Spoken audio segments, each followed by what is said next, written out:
చూసారా, మాకు బెంగళూరులో ఐస్ క్యూబ్స్ పడుతున్నాయి.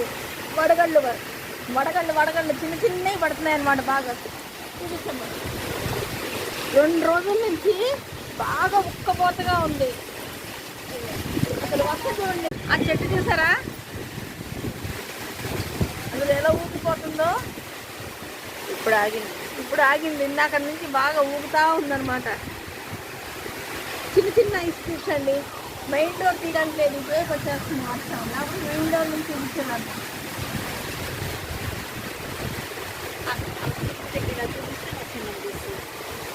అది చూడండి, అల్లాడించి వస్తుంది. అరగంట నుంచి పడుతుందండి, కరెక్ట్గా ½ అన్ అవర్ నుంచి. వడగళ్ళు ఆగిపోయినాయి. పడుతున్నాయా? గాలి కట్టెళ్ళిపోతుంది. పడుతున్నాయంట చిన్న చిన్నవి అండి.